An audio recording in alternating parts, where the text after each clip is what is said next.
Gênesis capítulo 1, versículo 1. Gênesis capítulo 1, versículo 1 a seguir. Enquanto você vai localizando aí, eu sei que é bem rápido, mas em nome da assessoria de jovens, eu venho comunicar aos irmãos que no domingo à noite vai ter o sorteio aí da cafeteira. Os irmãos estão aí vendendo os bilhetes, né?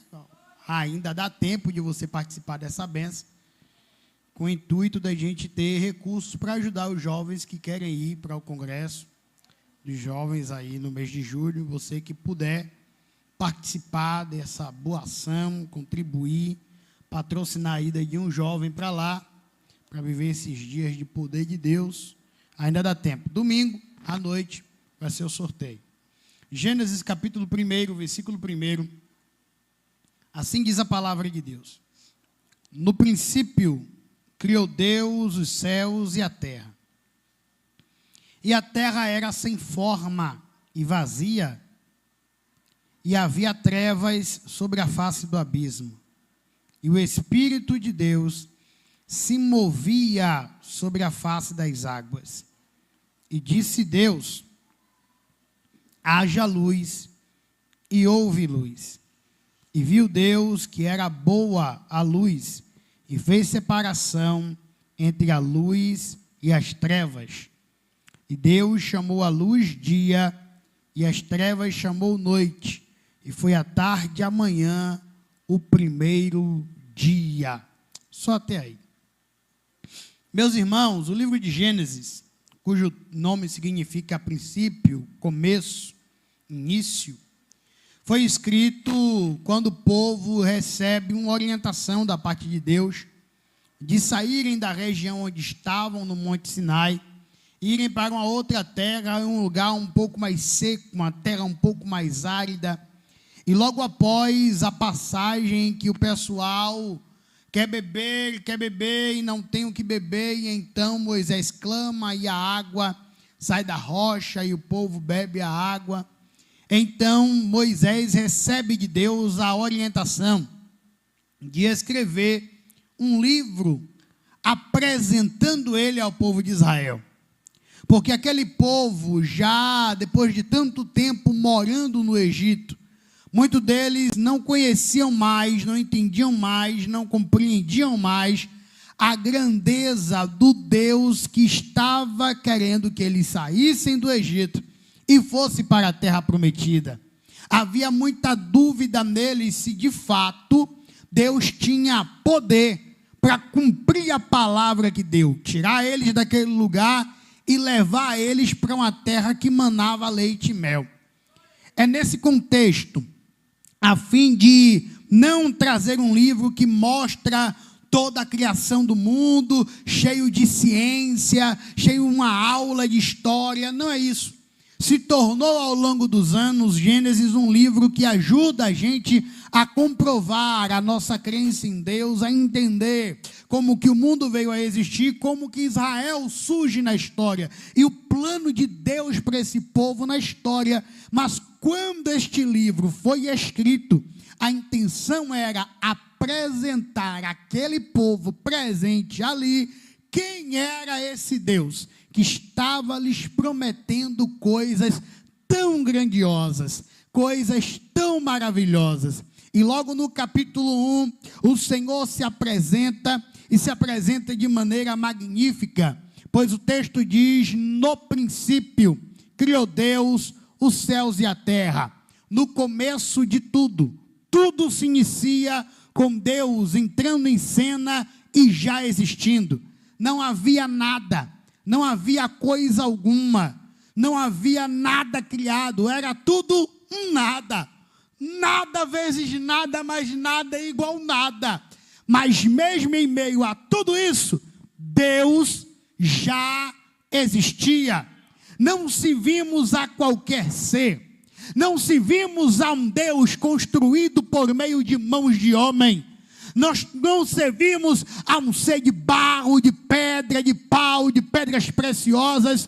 O Senhor que te fez promessas, o Senhor que te chamou, O Senhor que te escolheu nele antes da fundação do mundo, ele é eterno. Aleluia!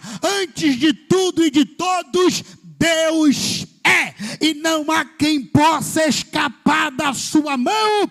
Agindo ele, ninguém impedirá. Aleluia! É o Deus eterno. Entenda, para Deus não existe passado, para Deus não existe futuro, para Deus tudo é presente. A eternidade, toda a sua vida e da sua descendência está clara e patente diante de Deus, como esta tela deste projetor. Assim como você consegue visualizar tudo que tem nesse card, da mesma forma, toda a história humana, desde o começo até o final, está clara como um quadro diante de Deus. Para ele não existe passado nem futuro, ele vê tudo, e se ele te fez uma promessa, é porque na eternidade já existe, já está concretizado. O que está faltando é o tempo dele chegar na sua vida, mas a promessa que ele fez já está garantida a você. Para eu não ser um pregador mentiroso, triunfalista, que lhe ilude, deixa eu abrir um parêntese aqui e dizer: só tem uma coisa que pode impedir você de viver o plano de Deus para a sua vida. O que ele te prometeu, que já existe no plano eterno. O que é?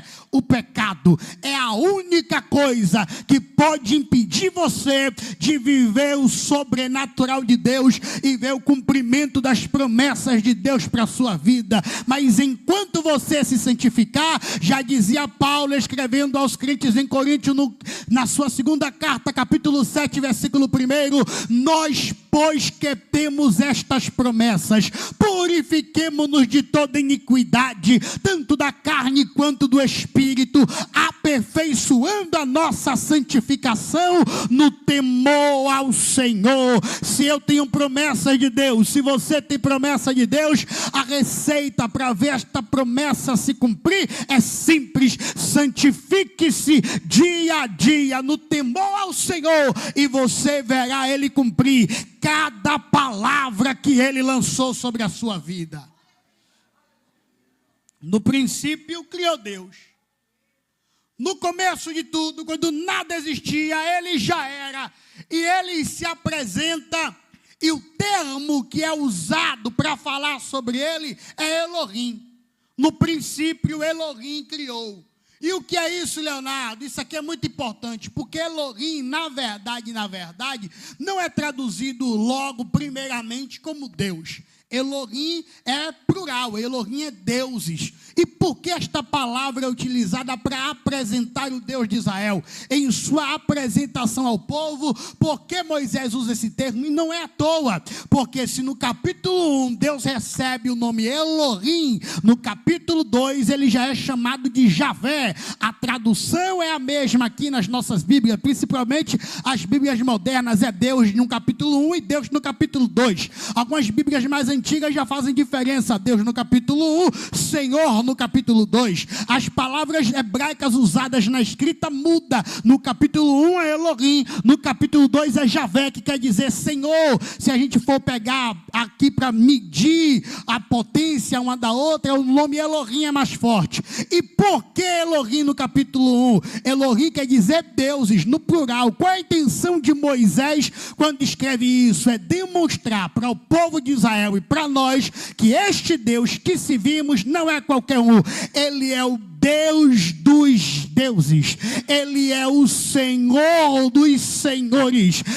Alguém certo dia, um filósofo, um pensador, certo dia questionou que os hindus adoram e reconhecem todos os deuses, inclusive os deuses cristãos, o Deus cristão. Já o cristão descarta todos os outros deuses e reconhece apenas o seu. Não é muito diferente do ateu. A diferença do cristão para o ateu é que o cristão despreza qualquer Deus e o ateu despreza qualquer Deus. Já o ateu acredita, ou melhor, o cristão acredita apenas no seu próprio Deus, no seu próprio Senhor, mas é porque a Bíblia Sagrada já nos induz assim. Desde o começo de tudo, Ele é o Deus dos deuses. Pode ter até outro Deus por aí, mas é Deus de barro, Deus criado por coisas humanas, deuses que na verdade são anjos que caíram do céu, se rebelaram contra Deus e foram derrotados. Mas o Deus que a igreja adora é o Criador de todas as coisas, Rei dos reis, Senhor dos senhores, que tem todo o poder. Segunda lição que temos aqui é que Elohim aponta para a pluralidade do nosso Deus. Esse grande mistério já está sendo ensinado lá no Gênesis, presbítero Edivaldo. O grande mistério da Trindade aqui, Elohim, deuses. Por que deuses? A mesma essência divina é a do Pai, é a do Filho, é a do Espírito, mas são três seres distintos, diferentes em personalidade e propósito. Você nunca está sozinho, o crente nunca está sozinho. O nosso Deus é trino. Nós temos o Pai, temos o Filho e temos o Espírito Santo em nossa vida. Aleluia! Leonardo, e como funciona isso no dia a dia cristão? Primeiro, o Deus Pai é o Deus protetor e provedor. É aquele Pai que protege, é aquele Pai que não deixa nenhum mal te acontecer, é aquele Pai que te guarda, é aquele Pai que te defende, é aquele Pai que diz: mal nenhum te sucederá, nem praga alguma chegará à tua tenda. É aquele Pai que Ele nos garante a vitória. O cavaleiro prepara o cavalo para o dia da batalha, mas a vitória, ela vem do Senhor. O teu Pai é aquele que disse para Josafá: nesta peleja não quereste pelejar, ficai de pé, ó Judá e Jerusalém, e vede o livramento do Senhor para convosco. É o Pai, é o que protege, é o que guarda. Segundo, o Pai provedor, que não deixará nada faltar. Pois disse Davi: eu fui moço, hoje eu estou numa unção diferenciada. Estou pregando como quando eu tinha 13 anos. Disse Davi: eu fui moço e hoje eu sou velho, e eu nunca vi um justo desamparado, nem a sua descendência mendigar o pão. O teu Pai é aquele que foi chamado no Monte Moriá Jeová Jireh, o Deus da provisão. Ele tem proteção, Ele tem providência para você. Alguém pode adorar o nome deste Deus poderoso? Aleluia! Nós não temos só o Pai, nós temos também Cristo, nosso Senhor. E o que Ele é? Cristo é aquele irmão mais velho que inspira, aquele irmão mais velho que é um modelo. Quando Lucas escreve o Evangelho, que leva o seu nome a seu amigo Teófilo, Teófilo possivelmente era um grande filósofo grego, e a discussão na Grécia, nos dias de Jesus, e no pensamento helenístico daqueles dias, era conseguir achar uma resposta. O homem, o ser humano, pode ser perfeito em um mundo de tanta maldade, em um mundo de tanto sofrimento, em um mundo de tanta angústia, com tanta coisa errada acontecendo que já havia naquele tempo? Pode existir um homem perfeito? Há um caminho para a perfeição? Então Lucas vai escrever a biografia de Jesus para seu amigo Teófilo, como dizendo: tem sim um jeito do homem mudar, tem um jeito do homem alcançar não uma perfeição aqui nesta terra, mas há um modelo para que ele possa um dia ser transformado. Tem um homem, e aí ele começa a escrever sobre Jesus Cristo como modelo de perfeição que todo homem deve tentar seguir. Cristo é o nosso amigo, o nosso irmão que nos inspira, é o nosso irmão em quem nós olhamos e queremos dizer um dia assim: eu quero ser como ele. Meu irmão lutava boxe, meu irmão mais velho Lucas lutava boxe e o cabo era bom, chegou a lutar no campeonato de Salvador. E qual era o meu sonho? Era ser boxel. Eu queria ser igual meu irmão. Eu queria, quando eu via as histórias do meu irmão quando eu era pequeno, que meu irmão ia para o carnaval e era meu irmão que puxava a galera lá do bairro nos carnaval, todo mundo lá em Pau da Lima respeitava meu irmão, porque meu irmão tinha um cruzado muito forte. Eu queria ser como ele. Da mesma maneira, nós temos Cristo, e que haja em nós o mesmo sentimento que houve também em Cristo Jesus, o qual mesmo sendo Deus, não ousou por usurpação ser igual a Deus, antes negou-se a si mesmo, humilhou-se, aleluia, e foi humilde, nascendo de manjedoura, sendo obediente até a morte, morte de cruz, pelo que Deus também lhe exaltou, e lhe deu um nome que está acima de todo nome. E esta igreja glorifica o nome de Jesus Cristo, e olha para ele, e busca nele ser transformado, pois diz a Escritura, que Moisés, para não perder o temor do povo, cobria o rosto com um véu, para que ninguém visse que a glória passageira estava indo embora, mas nós, com o rosto descobertos, contemplamos como que por um espelho ao Senhor, e somos transformados de glória em glória, de glória em glória, pelo Espírito, até sermos como ele é. Quantos estão a caminho da transformação, adore a ele, porque enquanto você glorifica, o Senhor te molda, o Senhor te renova, o Senhor te instrui para que você seja como ele. Temos o Pai, temos o Filho, temos o Espírito Santo. E o que é o Espírito Santo? É o nosso professor. Você tem algum professor que você nunca esqueceu? Eu tenho. Proildásia, meu Deus do céu. Era dura, mas também foi com quem mais eu aprendi. A professora que eu mais amei, em que mais pegou no meu pé. Ela sabia que eu tinha uma capacidade que nem eu sabia. Ela exigia de mim porque ela confiava que eu podia. E que certamente alguém aqui tem um professor que você dizia: não, aquele ali, aquele professor era o professor. Esse é o nosso Espírito Santo. Temos o Pai que protege, temos o Pai que provê, temos Cristo que nos inspira, que é um modelo, que nos ajuda em nossas aflições, mas também nós temos o professor Espírito Santo, e a Bíblia diz que ninguém pode conhecer a mente de Deus, senão o Espírito de Deus. E em Romanos 8,14 está escrito que aquele que é guiado pelo Espírito de Deus, este é filho de Deus. E Jesus disse: eu vou para o Pai, mas eu não vos estarei órfão, eu vos enviarei um outro Consolador, e ele vos ensinará a andar em toda a verdade. O crente só erra se ele quiser, só vacila se ele quiser, porque o Espírito Santo te ensina, o Espírito Santo te instrui. Se não tem sabedoria, ore e peça a Deus, porque por meio do Espírito ele dá gratuitamente. O Espírito Santo tem dons, o Espírito Santo tem ministérios, o Espírito Santo tem conselho, o Espírito Santo tem consolo, o Espírito Santo tem abraço, o Espírito Santo tem capacitação, o Espírito Santo tem fortaleza. É para quem quer, ele pode dar, mas é para quem quer. E segundo a Bíblia, ninguém recebe nada da parte de Deus de boca calada. Ele diz: abre a tua boca e eu a encherei. Alguém pode abrir a boca para glorificar esse Deus? Porque ele é, ele pode, ele faz.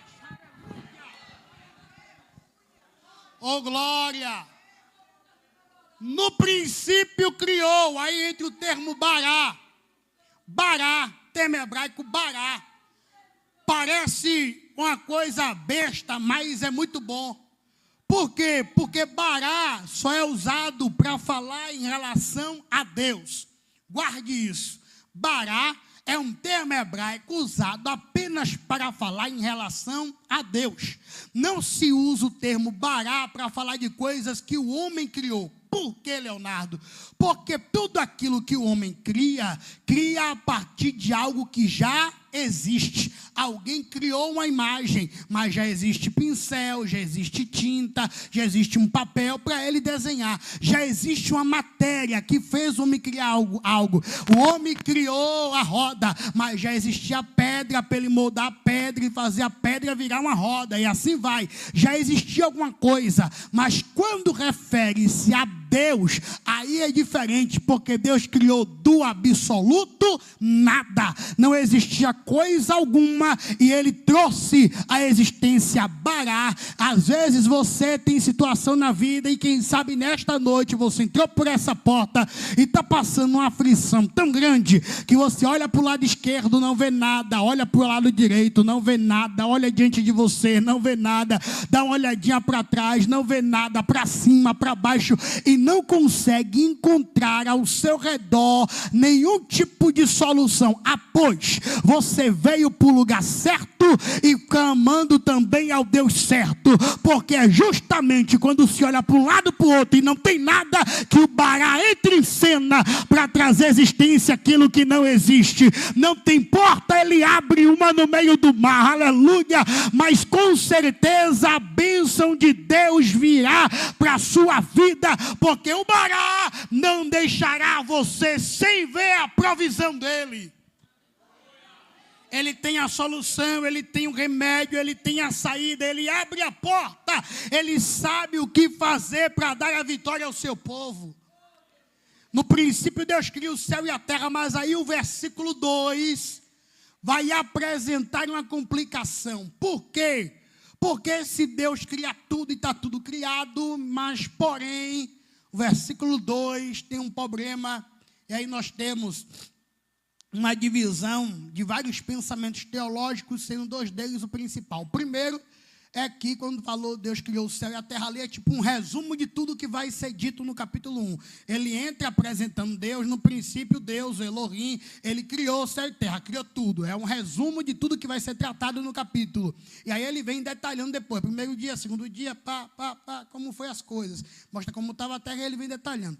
A segunda crença, aí é uma questão pessoal, sabe? Não é o que diz a denominação avivamento bíblico. Quanto a isso eu ainda não compreendi bem, preciso de mais com reuniões com o pastor Marcos Paulo, mas dentro do meu pensamento de Leonardo até então presente momento, eu já creio na segunda teoria, que é a teoria da recriação. Qual é a teoria da recriação? Deus fez tudo lindo, maravilhoso, bonito, criou tudo, só que aí nós temos um intervalo de tempo onde Satanás cai com os demônios, aí a terra é destruída e entra nesse versículo 2, aonde a terra aparece sem forma, vazia e em trevas, depois que Satanás cai, acaba deformando aquela primeira criação de Deus. Isso é pensamento de Leonardo, e tem alguns conjuntos de versículos que a gente usa para chegar a essa conclusão, mas deixa isso para um outro dia, um outro momento, se assim permitido em algum momento for. Mas vamos ficar com o que está aqui no texto bíblico agora. Deus criou, porém apresenta-se o seguinte cenário: está sem forma, está vazio e está em treva. Parece a vida de muita gente longe de Deus. A vida longe de Deus é assim, pastor Joélio. Ela é escura, ela é sem forma e ela é vazia. A terra estava precisando urgentemente da manifestação do poder de Deus. Aí a Bíblia diz: está sem forma, está vazio, está em treva, mas a Bíblia diz que o Espírito pairava sobre as águas. As Bíblias que têm uma tradução, ou melhor, que elas foram traduzidas de cânones mais confiáveis, como King James e alguns outros, elas não dizem que o Espírito Santo pairava sobre as águas, mas elas dizem que o Espírito Santo pairou, não é pairava, como que já estava lá, mas pairou, ou seja, a terra está sem forma, está vazia, está em treva. Diante deste cenário, Deus envia o Espírito Santo para o lugar onde a criação vai acontecer. Não é que ele já está lá desde o começo, mas ele foi enviado com um propósito específico. E aí, Leonardo, o que é que a gente tira disso? O que eu tiro disso é que quando Deus vê a vida de alguém em treva, quando Deus vê a vida de alguém vazia, quando Deus vê a vida de alguém sem forma, Ele envia o Espírito para começar a fazer uma obra. Talvez você não está vendo nada acontecendo ainda. Você está olhando para o cenário, está olhando para a pessoa e ainda está vendo que está sem luz, ainda está vendo sem forma, ainda não consegue ver algo, ainda está vazio. Mas eu quero lhe dizer, Deus já enviou o Espírito e o Espírito Santo já está trabalhando. Eu quero profetizar isso sobre a sua vida. Todo cenário de vazio, tudo aquilo que está sem forma, tudo aquilo, todo projeto, tudo aquilo que não está tendo clareza na sua vida, o Espírito Santo de Deus começa nesta noite uma obra e você vai contar o testemunho da transformação que o Espírito Santo vai realizar nesta situação, nesta pessoa, na sua vida. O Espírito Santo foi enviado e ele pairava. E o que é pairar? Pairar é se movimentar. Mas a ideia do texto é porque, irmão, a gente fala assim, não é para expor conhecimento, não é por besterol teológico, não é não. É porque assim, a Bíblia foi escrita há mais de 3.000 anos atrás, em um continente bem diferente do nosso, com uma língua bem diferente da nossa, e aí tem os tradutores, quando traduziram muita coisa, eles deixaram o mais simples possível, para você poder entender a ideia central, e não especificaram alguns detalhes, mas que também são importantes. A ideia aqui do termo pairou, como na palavra que é escrita em hebraico, a ideia que traz, a imagem que traz na mente, é como de uma galinha que está chocando seus pintos, que está ali aquecendo os ovos para que eles possam nascer, para que eles possam vir a existir. A ideia é de aquecer. A ideia é essa: o Espírito Santo paira, se movimenta, aquecendo. O Espírito Santo pairando está aquecendo, mas forma não forma. O Espírito Santo passando para lá e para cá, se movimentando, aquece, mas não enche. O Espírito Santo se movimentando para lá e para cá, passando, aquece, mas não transforma, não traz luz e não enche. Quando é que o milagre começa a acontecer? Quando há uma junção da ação do Espírito com a palavra que é lançada da boca de Deus. Quando junta aquilo que o Espírito Santo já estava movendo com a palavra que é lançada da parte de Deus, é que as coisas começam a ter vida, a se encher e a ter luz. O que é isso, Leonardo? Tem muita igreja aí que gosta muito de deixar o Espírito se mover, que gosta muito de ver as pessoas passando para lá e para cá. Glória a Deus ali, glória a Deus acolá, pula daqui, roda de lá, fala em língua daqui, interpreta de lá. Só que isso não muda a vida de ninguém, isso não transforma a vida de ninguém, não enche, não dá forma, não tira da treva. O que faz o milagre acontecer é a palavra. De nada adianta a gente cantar tanto e rejeitar a palavra. De nada adianta a gente frequentar todos os cultos e não praticar a palavra. De nada adianta a gente se emocionar na beleza dos hinos que são cantados e quando a porta da igreja fecha, a gente não põe em prática a palavra que foi lançada no altar. É o Espírito com a palavra que traz luz, é o Espírito com a palavra que enche, é o Espírito com a palavra que forma. O Espírito e a palavra. Precisamos unir essas coisas em nossa vida e no nosso dia a dia. A sensibilidade do Espírito, a espiritualidade que é necessário o cristão ter, o discernimento, a visão espiritual, a mente aberta para entender que o mundo espiritual existe e que tem coisas que há interferência de seres espirituais em benefício nosso ou contra nós, mas de nada adianta viver no mundo do conto de fada, da espiritualidade, de que tudo é Deus ou que tudo é diabo e não viver palavra. Esse é um problema da transfiguração do menino, que os discípulos não conseguiram expulsar o demônio dele. Se você lê o texto certinho, na ordem cronológica, juntando o relato de Mateus com o relato de Marcos, você monta um quebra-cabeça e entende. O que aconteceu? Presta atenção aqui. Jesus sobe com Pedro, Tiago e João para o monte da transfiguração. Lá em cima tem poder. O brilho de Deus vem. A transfiguração de Jesus, eles veem Jesus glorificado, aquela coisa linda, Moisés, Elias, aquela coisa gostosa. Pedro falou, não, rapaz, vamos construir uma cabana aqui, vamos ficar aqui, não vamos sair daqui não, porque aqui está gostoso demais. Enquanto lá no monte eles estão no mistério com Jesus, cá embaixo, os discípulos que ficaram cá embaixo, estão discutindo com os fariseus. Eles estão discutindo, lá em cima, manto. Aqui embaixo, discussão teológica, fariseus e os discípulos discutindo.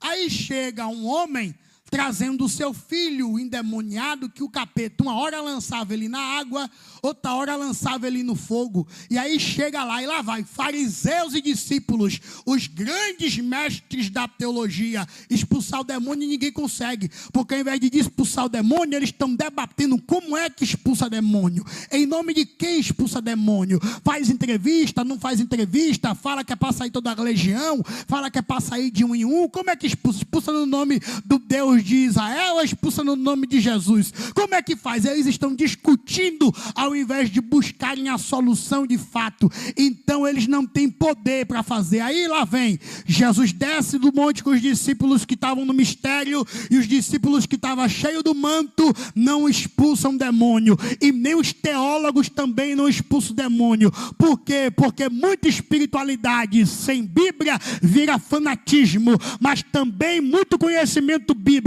sem espiritualidade vira apenas teólogo cabeça seca, raciocínio, palavras de sabedoria humana sem vida, sem graça, sem autoridade, sem unção. Aí lá vem Jesus equilibrado, cheio da palavra, mas também cheio do Espírito, expulsa o demônio e aquela vida é transformada. É isso que Deus quer de nós. Quer viver uma vida cheia, quer ver a luz de Deus brilhar em sua vida, quer que as coisas tenham forma na sua vida, na sua espiritualidade, com o conhecimento e a vivência da palavra, e isto vai mudar tudo em você.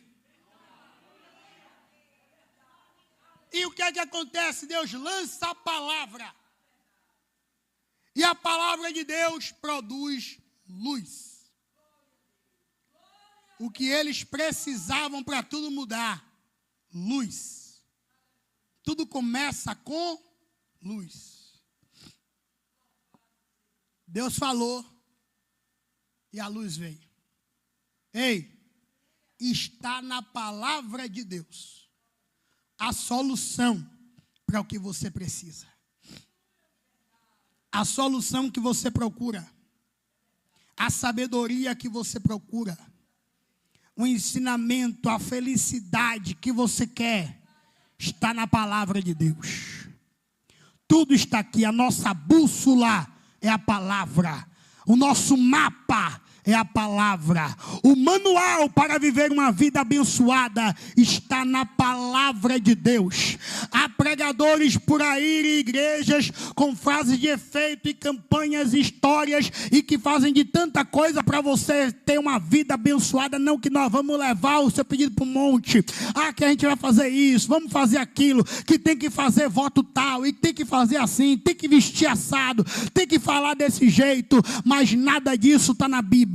O que está na Bíblia é Deuteronômio 28, se atentamente ouvir a Deus e o seu mandamento obedecer, então tome bênção, bendita será a tua entrada, bendito será a tua saída, bendito será na cidade, bendito será no campo, será como sempre por cima e não de baixo, será cabeça e não cauda, por um caminho o inimigo virá contra ti, mas por 7 caminhos fugirá da tua presença. Quer viver vida abençoada? Ande na palavra, se atentamente ouvir a Deus e a palavra obedecer, a palavra trará luz para a sua vida. Tudo aquilo que estava em treva vai embora, aquilo que era vazio vai começar a se encher, o que estava sem forma começa a tomar forma quando eu ouço e pratico a palavra.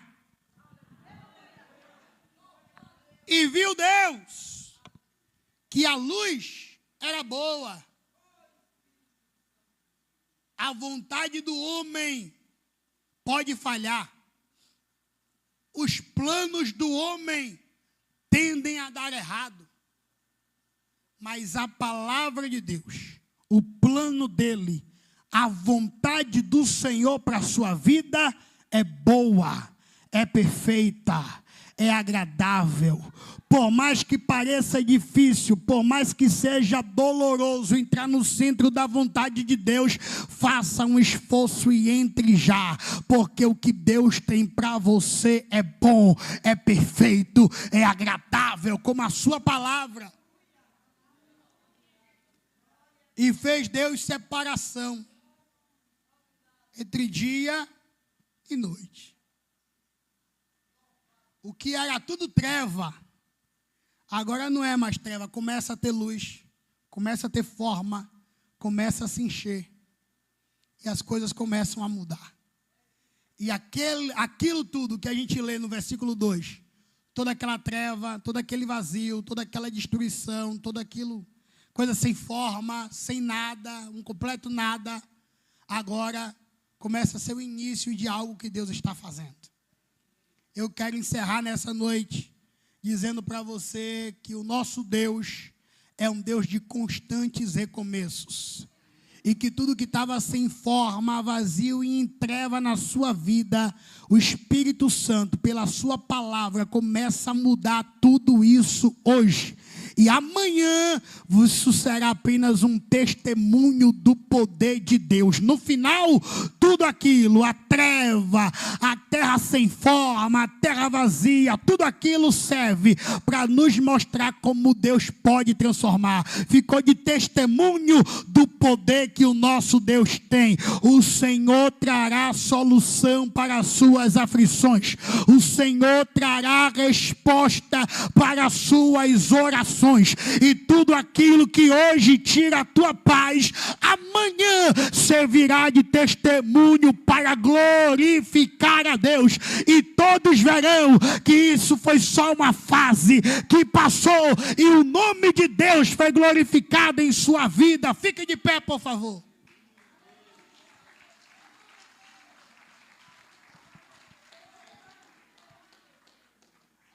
Ore ao Senhor nessa noite, diga para Ele onde você precisa de luz.